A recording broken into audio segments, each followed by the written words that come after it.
Você Estou bem, acordou estou bem. agora, quase que a sua vinheta Nada, não saiu. Antes tá reclamando que eu falo muito rápido. Então ele corte minha língua, não me mate. Ah, ele tá reclamando porque senta aqui, o técnico é ele, cada um no seu quadrado, ele tem que resolver. Aí o cara diz, isso é feito Carlos Lancelotti, faça o gol, porque senão eu vou ser demitido. e ele Entendeu? já está perto, né? Você gostou da última E ele partida do já Brasil? tá perto.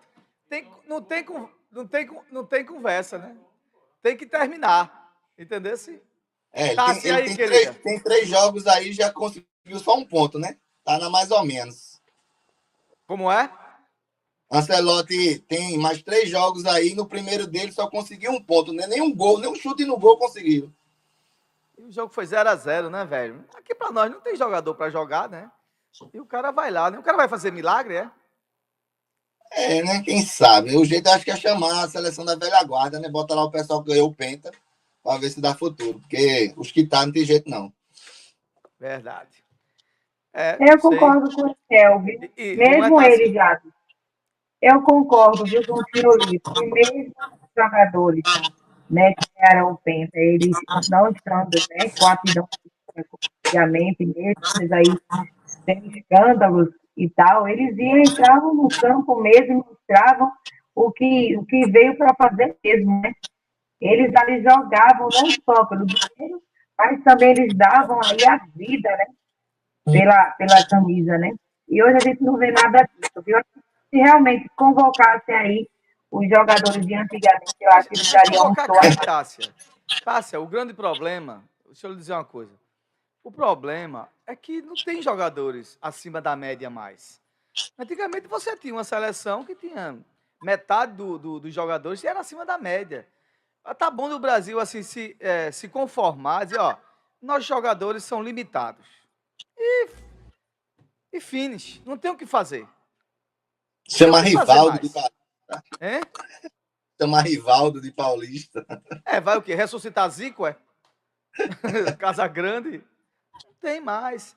A geração de atletas de futebol no Brasil, ela é muito ruim, ela é abaixo da média. Abaixo da média. Agora, eu entendo que isso também foi muito provocado e agora a gente tá agora pagando a conta. Foi muito provocado, sabe por quê, Eliel? Porque da década de Diga. 95, a partir de 95, 97 para cá, jogadores, quando tinha. Ficavam os olheiros. Aí quando tinha um jogador de 7 anos, 10 anos de idade, já levava para a Europa. Exato. Pô, tem jogador que joga no futebol europeu que ele viveu no Brasil 10 anos de idade, depois foi embora. E isso era uma demanda muito grande, né? Achavam que a safra não ia acabar nunca e foram embora, todo mundo, todo mundo. Aí esses jogadores começaram a jogar com o estilo europeu, completamente diferente do Brasil, tiveram certo nome por causa da imprensa e tem que começar tudo do zero de novo. Agora, O Neymar, só que o isso é uma Neymar mesmo relação. com 16 anos já era milionário, né? Só que o nome disso chama relação financeira. Isso não vai retroceder mais. Porque os caras querem dinheiro. Vê qualquer menino aí jogando aí. Antigamente os clubes faziam questão de ter suas escolas de base e não tem mais, né? Pra quê? Quando o cara já tem. O menino tem 7 anos, metade do contrato, né? Metade do passe já é do empresário. Exato. Aí, cara. Você tem que resistir. Tu, Jade, é uma curiosidade, né? Tentar fazer a primeira do dia. Eu estava aqui, tu perguntou se eu tinha acabado de acordar, e mais ou menos foi isso. Um dia de sábado, hoje tirei um pouquinho para descansar, estava tomando um café aqui. Aí essa semana eu tava vendo um conteúdo sobre justamente café, que eu gosto de tomar bastante café, e falando como foi o surgimento do café. Porque hoje em dia a gente toma café, você gosta também de café. Não sei se a Tássia gosta. Você gosta, Tássia, de café? Todos nós gostamos de Eu café, né? acho que todo nordestino gosta de café. É verdade, é verdade. A gente gosta de café, a gente não só gosta de café, a gente gosta demasiadamente do café, né? É verdade. Tem que ter, olha, café de todo jeito, tem que ser quente e forte. Eu gosto, É. principalmente eu não tomo ele com açúcar, porque eu acostumei a tomar ele sem açúcar. Aí eu tava vendo que o café, né, já acho que tu deve saber, ele surgiu lá no IEM, se não me engano. foi no Iêmen. Aí depois o pessoal foi pegando a planta e passando para outros lugares, bateu lá na Arábia e os árabes começaram a ver que aquilo ali era uma bebida energética que causava assim euforia e dava vontade para trabalhar, para pensar, animava, eles não sabiam o que era aquilo que eles estavam tomando, pegaram para si, foram fazendo novos plantios e experimentando e acabaram se apossando, que até hoje a gente paga mais caro num café mesmo quando se diz que ele é arábico, porque eles realmente pegaram uma planta e como é que eu posso dizer, e tiraram o máximo que ela podia dar, né? Aí eu estava vendo um conteúdo essa semana justamente falando do café, falando que as grandes revoluções, as grandes coisas criadas na história, pensadas na história, foram feitas à base de café. Porque a gente considera assim, só uma bebida energética para a gente tomar, é gostosinho e tal, mas tem vários pontos durante a história, se você for parar para pesquisar, que o café ajudou diretamente nisso. Que o pessoal tomou a ideia do café como uma bebida que trazia força, dava você energia para você passar por situações de construir até obras poéticas, músicas, muitos músicos compor através do café usaram e ligam diretamente a bebida justamente a você ter a vitalidade, como eu posso dizer, para você criar uma coisa assim fora do comum. O café, então, é a bebida que realmente vem passando a história e levando a gente, né, a criar coisas novas, incentivando a gente a ter mais disposição, e ela está aí na história sendo uma bebida das mais consumidas e que ajuda no contexto de você criar novas coisas por aí. Você está ganhando, Cafézinho. você tá ganhando dinheiro de alguma empresa de café para estar falando tão bem de café? Ainda não, porque eu não citei nomes. Quando a gente pegar um patrocínio bom, eu citarei. Você também vai ganhar. Meu irmão, aqui para nós. Que babação da porra pelo café, velho. Vai nessa. Veja só, não é melhor você incentivar as pessoas a beberem um café que é puro e tudo mais do que um energético. Tem bebidas energéticas aí que o pessoal está tomando, só está pegando doenças como diabetes, ficando louco da história. Então é melhor um cafezinho que é natural. Tome café e água. Tá certo, tá bom. Cara, e aí, bicho? Como é que tá a briga aí dos seus bitcoins aí com Trump e Musk aí? Essa semana, né? A semana foi só o que deu, foi justamente Donaldo, como eu gosto de falar, o Donaldo Trump e o Musk estavam brigando justamente pelo poder, né? Com duas palavrinhas, Donald Trump fez Elon Musk perder 158 bilhões. A gente não sabe de onde esse homem arruma tanto dinheiro, mas ele perdeu. Ficou brigando lá e o outro já veio com a acusação de que o Donaldo, né, estava envolvido com questão lá de abuso e tudo mais. Fica naquelas farpazinhas, mas no final é pelo controle da danada das empresas dele lá, né, para poder fazer dinheiro. Que a maioria dos contatos de tecnologia dos Estados Unidos é com Elon Musk e ele não quer soltar o osso, né, mas também viu que o Trump está fora do juízo e vai acabar desgraçando realmente os Estados Unidos e o resto do mundo, né? Ele só faz uma briga, parece uma criança de quinta série. É verdade. Léo, você tá com saudade da Mili 2, não? Ela saiu de São Vicente. E agora? Como é que vai ficar a sua vida? Rapaz, eu tenho lembranças boas, mas eu acho que 90% são ruins. Mas, Tá, você tem mas lembrança da assim, Mili 2, tá? pegasse, tá, há muito ônibus da Mi 2. Demais, A né? Mi 2, eu tava vendo justamente essa semana também sobre essa questão da Mi 2. Ela tá aí presente, né? Já tem na história aqui das cidades do interior, tem mais de 20 e poucos anos, quase 30 anos. E uma coisa que eu não sabia, já, você pode até falar melhor disso aí, é que essas empresas, elas são privadas, mas elas recebem subsídio, né, do governo para poder Sim, sim, ficar operando, né, isso?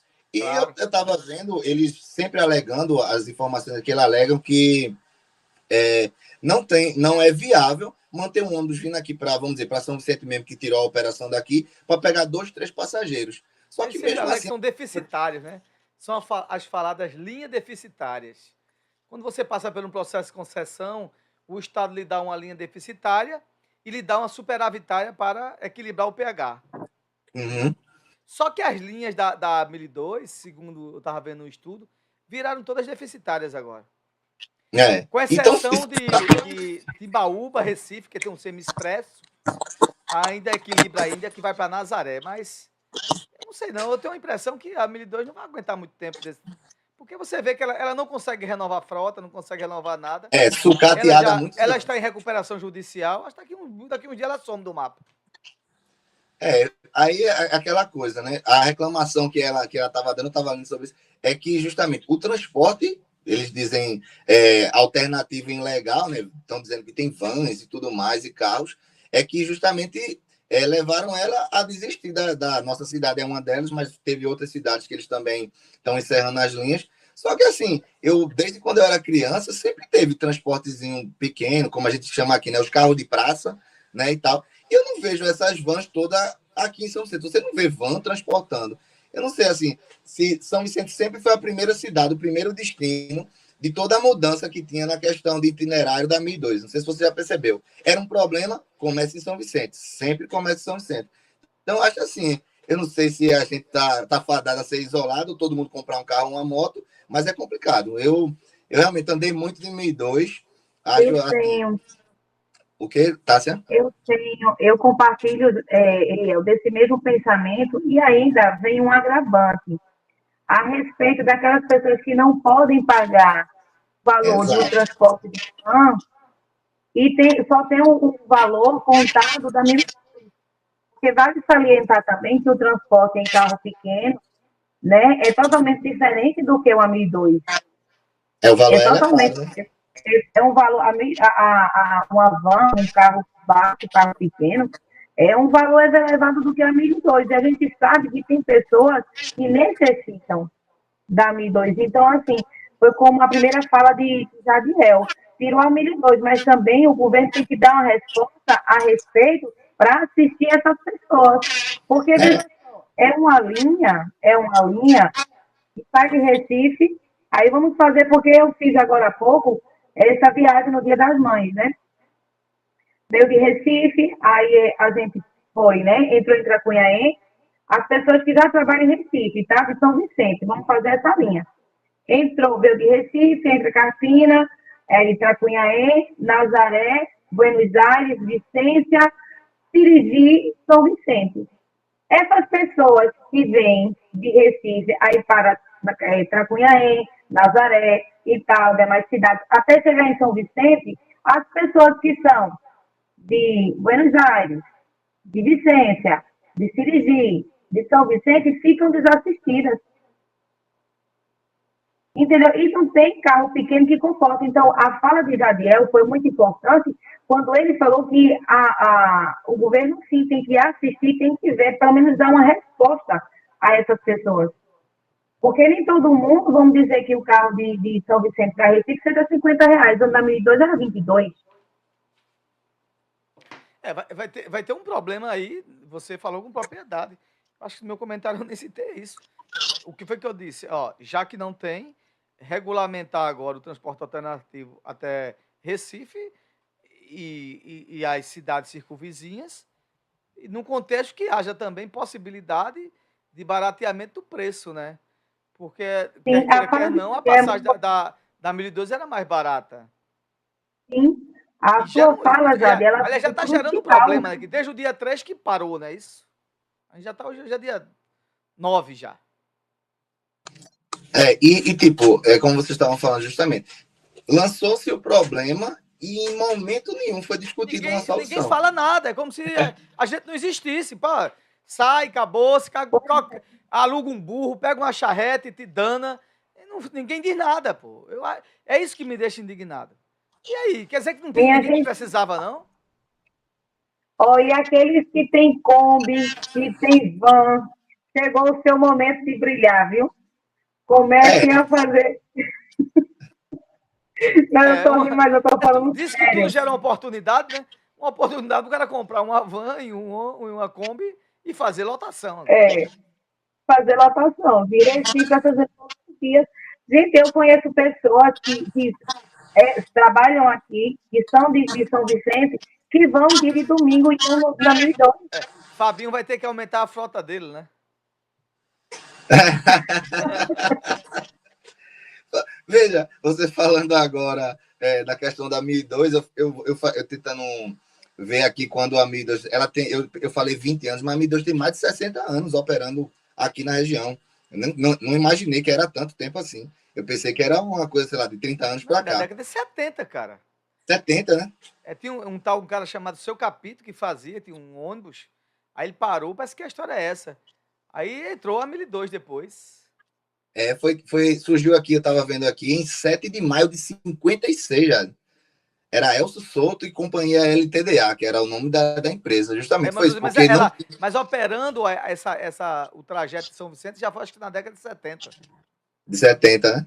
É. Pronto, foi justamente isso que você estava dizendo. Ó, veja, a gente estava falando, não se lançaram um problema e não discutiram a solução. E justamente a 1002 surgiu por conta de um problema, como você está falando. O pessoal não tinha nada certo para fazer transporte por aí.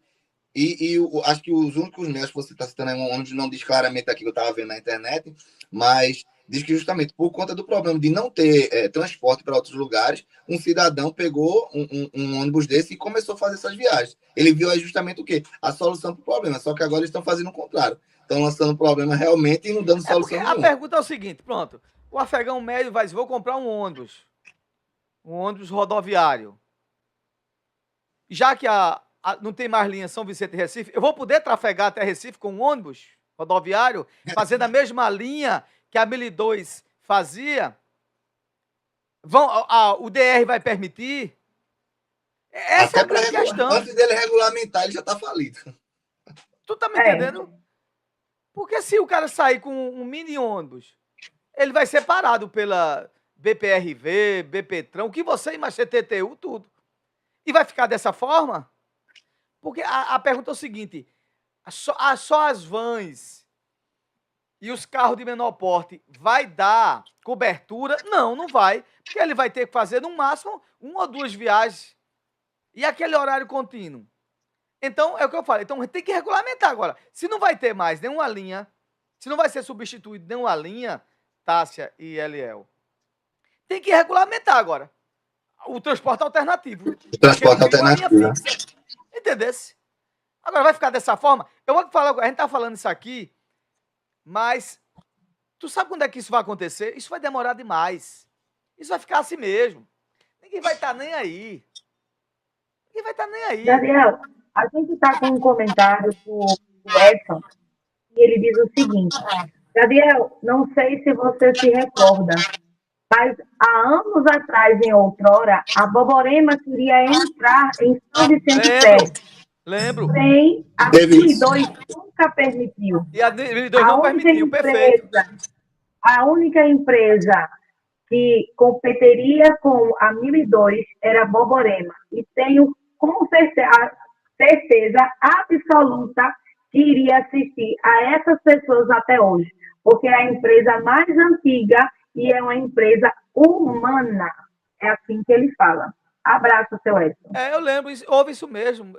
Abriu a concessão novamente de concorrência e a 1002 pintou miséria para ficar com essa área. A Borborema queria, ela não deixou e agora ela abandona. É um negócio arretado, não é? E se eu acho arretado, é o comunicado, né? A partir de tal dia não vou mais, acabou. E agora? Eu tinha uma viagem para fazer. Eu vou me acordar de manhã, eu vou como? Como é que eu vou chegar? Não tem mais. Como eu vou chegar? É complicado, é complicado. Esses acordos, assim, acordo não, né? Essas discussões eu acho que deveriam ser publicizadas, né? Para a população, deveriam. Eu vou dar agora um exemplo claro. Eu tô ali na rodoviária, né? Aqueles quiosquezinhos ali, na antiga, que não tem mais rodoviária, agora o centro lá de comando lá da segurança pública de São Vicente. Aí eu fico ali agora, a população fica naquele quiosquezinho, né? Ali perto do trevo. Uhum. Aí passa as lotações do transporte alternativo, que esse pessoal que já faz Recife, tá entendendo? Todos lotados, Fabinho e companhia, e os outros também. Aí eu disse, pô, eu quero ir trabalhar, e agora? Porque alguém vai ficar, você vai ter que ligar. Eita, vou ligar para Fabinho. O Fabinho vai dizer, olha, hoje eu tô lotado. Aí quer dizer, eu tenho que arrumar outro agora. Não tem um outro. É isso que eu tô falando. Eu tô falando o seguinte, que se a gente tentar, no processo de regulamentação do transporte alternativo, já que não tem mais linha fixa, para dar condições às pessoas se trafegarem, né? Dentro dos seus anseios de ir e vir, para ir e voltar. Porque senão vai ficar desse jeito, acabou-se. Isso aí vai, daqui a pouco fica desse jeito mesmo. Bicho, para ir para Recife, eu vou ter que ir lá em Timbaúba, pegar um carro. Não facilita em nada a vida da população. A turma toma decisão, o governo. Porque eu digo o seguinte, porque não, apesar dela ser uma empresa privada, ela tem uma concessão pública. Ela merece, ela tem por responsabilidade dar satisfação. A satisfação é o seguinte: não vou mais e acabou, e é dessa forma. E o governo, por sua vez, não diz nada. Esse é o problema. Ninguém se pronuncia. Jade, e ainda tem outra coisa, Eliel, que aqueles que faziam, né, eram os motoristas, né, dessas linhas, ficam desempregados, porque eles vão utilizar isso para quê? Remanejar para outro lugar, outro ônibus. Tem esse agravante ainda aí, né? Então, resumindo. Tem muita coisa para discutir que não foi discutida, como já lhe disse, só lançaram uma publicação no Instagram e está encerrado. É complicado, bastante complicado. Mas mudando, ô Eliel, e Carla Zambelli era brava que só a peste, queria matar o cara com a arma de eleição, danou-se, nunca mais ela volta. Carla Zambelli agora é uma foragida, né, internacional, né?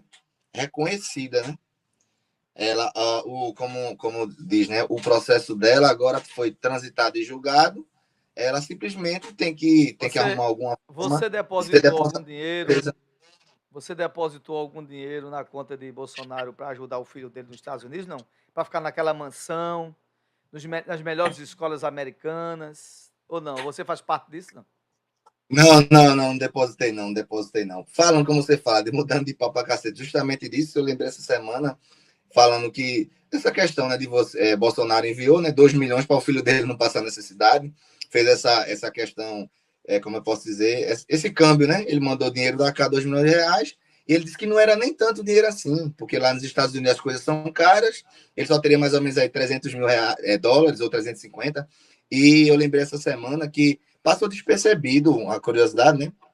Trazendo aqui, passou despercebido que o Brasil, nessa questão, remetendo a câmbio, né, de moedas, o Brasil, semana passada, assinou um acordo muito interessante com a China, porque a gente estava falando agora, Bolsonaro mandou, você citou, Bolsonaro mandou dinheiro para o filho, né, em dólar, para ele trocar lá para o dólar, fazer esse câmbio. E o Brasil assinou com a China, que a gente está, nos últimos dias só se fala, ou é China, Estados Unidos, né, o Brasil às vezes se mete nessas coisinhas, e o Brasil fez um acordo interessante de SWIFT cambial com a China, né? Esse SWIFT cambial é onde vem. O que é o SWIFT cambial? O SWIFT cambial é um contrato, né, que dois bancos de países diferentes eles fazem para trocar moedas diretamente entre eles, sem depender justamente do dólar. Como a gente estava falando, que Bolsonaro mandou para o filho dele trocar lá em dólar. Aí, justamente, o Brasil fez esse acordo com a China. Não se foi falado em mídias por aí, quase poucas coisas noticiaram. E, tipo, a partir de agora, muitas das transações que forem fazer para a questão de importação de produtos, venda e tudo mais, se for Brasil e China, eles podem fazer sem nem comunicar nada, sem nem fazer, como é que eu posso dizer, considerar o câmbio, a taxa, quanto está o dólar no dia, eles vão fazer diretamente trocas entre si, vão fazer os contatos diretos. E isso é muito importante para a economia do país, né, do Brasil, como da China, que está se aliando, e tentando deixar de depender muito mais dos Estados Unidos, mandando, centralizando as coisas, como nos Estados Unidos o dólar é a moeda mais forte ainda no mundo, mas fazendo esses acordos facilita bastante. Aí você falou desse negócio de Bolsonaro, que mandou dinheiro lá para o filho dele fazer o câmbio e tocar para o dólar. O Brasil, pelo menos agora, se quiser mandar um dinheiro para a China, não precisa nem depender mais do dólar. E isso vai se tornando cada vez mais comum, né? Os bancos vão fazendo esses acordos para justamente tentar se livrar de vez do monopólio do dólar, né, que é global, para ver se as coisas facilitam. Porque se tudo que a gente for fazer nessa vida para fora do país depender do dólar, a gente tá ferrado, porque realmente é aqui, ó. Você soube disso já, dessa notícia? Sim. E assim, é uma estratégia de poder, né? Eu vejo o governo americano hoje, e aí dentro desse processo passageiro de quem está na cadeira, do Donald Trump, altamente perturbado. Um governo de extrema-direita perturbado, isolacionista. Você vê mesmo, e aí tem toda essa gama, né? não dá mais confiabilidade à transação de negócios, como a gente está falando. Não deixou de ser. Os Estados Unidos sempre foi considerado como o tutor, né, das boas práticas, da questão. O país livre. De boas práticas, de boa convivência, apesar das misérias que fez, naquilo que ele é interessado. Mas pelo menos mantinha a aparência, né? Era feita a mulher de César. Né? Ele pelo menos mantinha a aparência. A mulher de César era uma grande prostituta, mas ela tinha a aparência, né? Então, os povos diziam assim, não adianta ser, não adianta só dizer que mas tem que ser. Então, o que é que acontece? E ficou perdendo, né, a credibilidade, perdendo a credibilidade. Você vê mesmo, o negócio está tão louco lá, que um casal de turistas chilenos, essa semana eu estava comentando com você, o cara foi preso, e a mulher lá olhando, por que estão levando ele? Porque acharam que ele era imigrante também, que ele estava lá ilegal, que ele era terrorista. E era um casal de chilenos que estavam lá fazendo turismo. Aqui para nós, eu já não gostava dos Estados Unidos, então não me dei dinheiro, que eu não vou para lá, porque nem se me pagar, para ser maltratado e humilhado. Dizem que agora a alfândega americana, os latinos mesmo estão sendo tratados feito demônio, feito ladrões. Quem vai para uma porcaria dessa? Quem quer Vai para a China, agora a gente tem contato com a China. Outra coisa, as pessoas que estão vivendo lá, que são brasileiros, estão vivendo todo dia num estado de pandemônio, assim, assustado. Sabe o que vai acontecer amanhã? Porque não adianta você... Não, eu estou aqui, ó. Estou autorizado a estar aqui. Não, isso aqui já venceu. Tchau. O nome chama fascismo, é um governo altamente fascista. Então, isso vai gerando problemas. Por exemplo, já tem um problema aí, para você ver mesmo. Vai acontecer agora a Copa do Mundo de Clubes. Vai ser dos Estados Unidos. Muitos e muitas pessoas ao redor do mundo cancelaram as passagens. Não vão mais. A Copa do Mundo, muitas pessoas, se vai continuar desse jeito, também não vão ter interesse em ir, não. Vou chegar lá, vou ser tratado feito um cachorro. É verdade. Então, nessa conversinha, não, vamos tratar bem. Essa semana mesmo eu vi um depoimento daquele Zema, e a pessoa, e foi uma jornalista da Folha de São Paulo dizendo assim, você vê como é que está sendo tratado os brasileiros, coisa e tal. Aí, veja só a resposta dele. Não, você é apoiador do Trump. O Zema é apoiador do Trump. O pessoal da direita tudo ama Trump. Estão caladinhos agora porque estão vendo as barbaridades que estão fazendo. Né? Porque liberdade de expressão que eles falavam aqui, é que eles continuam tendo. Lá não tem mais, não. Vai falar do governo Trump lá? Aqui vocês falam do governo atual. Entendesse? Liberdade de expressão aqui continua tendo, mas lá não. Aí ele disse assim, eu acho que o governo está certo em deportar terroristas. Aí depois ele parou e disse, não que os brasileiros sejam terroristas. Ele não sabia nem o que dizer. Pra tu ver como é esses caras. Né? Já, a entrevista lá na Folha de São Paulo, eu achei um absurdo. Né? Isso aí. Você falando agora dessa entrevista de Zema, teve outra parte muito interessante e cômica se não fosse trágica, que a repórter me perguntou a ele se ele acreditava que no Brasil tinha tido ditadura. Não sei se você viu isso. Ele respondeu que ele não estudou muito, nem se aprofundou no assunto. Não estudou muito não, nem se aprofundou não. Ele disse que é uma questão de interpretação. Ele tá bom de perguntar às pessoas, os familiares das pessoas que foram enterrados em valas comuns, que desapareceram até hoje, né? Pessoas que foram tiradas, que foram pro pau de arara, né? Que para falar até mentira para sobreviver, a turma quebrando o cacete, ninguém podia fazer nada, e essas pessoas sumiam e nunca mais voltavam. Isso é um escroto, esse cara. Exatamente. Eles assumem, né, que realmente não esse Zema é um canalha. Gabriel, a sua fala aí, e é um tema muito sério, né? Até mesmo para conscientizar, só conscientizar não, para alertar, né, a população, porque as pessoas acham que os Estados Unidos vive aquilo outro, né? Acho que é um país maravilhoso e tal, e aquilo outro. E você falou uma coisa muito séria, né, a respeito disso. Você sair do Brasil, minha gente, vocês não têm noção. Você sair do Brasil para você ser humilhado. Cara, você gasta mil. Nova categoria, você paga para ser humilhado. Essa semana eu conheci um casal e disse, não, a gente já visitou não sei o quê. Agora esse ano vai para os Estados Unidos. Eu disse, boa sorte.